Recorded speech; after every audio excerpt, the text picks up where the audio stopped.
அண்ணா, நாம் இருவரும் விளையாடி எவ்வளவு காலம் ஆகிவிட்டது. வாருங்கள், இருவரும் சென்று விளையாடி கொண்டு வரலாம். சரி தம்பி, வா செல்லலாம். அண்ணா, இறுக்கமாக பிடித்து கொள்ளுங்கள். சரி தம்பி.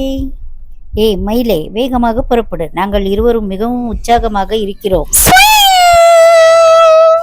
அண்ணா, வாருங்கள், கடல் நீரில் சென்று நீச்சல் அடிப்போம். தம்பி, எனக்கு நீச்சல் தெரியாதே. அண்ணா, நான் சொல்லித் தருகிறேன்.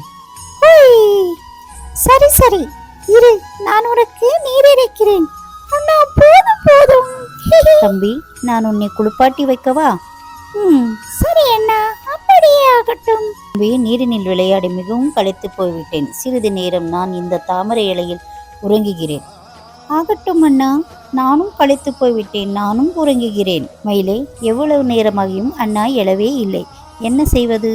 அவரும் மிகவும் களைத்து போய்விட்டார். நீ இங்கே இரு, நான் அவர் கண் விழிப்பதற்குள் அவருக்கு உணவு ஏதாவது கிடைக்குமா என்று தேடி வருகிறேன். அவர் பசியை தாங்க மாட்டார். புரிந்ததா? சரி பிரபு. அண்ணனுக்கு மாம்பழம் என்றால் மிகவும் பிடிக்கும். இதையே உணவாக பரிமாறுவோம். மயிலே, மயிலே, தம்பி முருகன் எங்கே?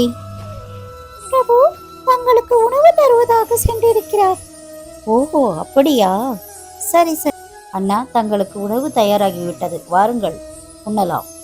சரி தம்பி, வா, இருவரும் சேர்ந்தே உண்ணலாம். சரி அண்ணா. தம்பி, இந்த இடம் எவ்வளவு அமைதியாக மனதுக்கு சந்தோஷமாக இருக்கிறது அல்லவா?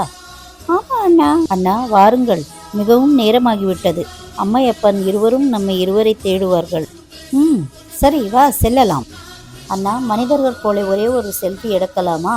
வாருங்கள், மறுபடியும் இந்த வாய்ப்பு எப்போ கிடைக்குமோ தெரியாது. அதுவும் சரிதான். வா வா.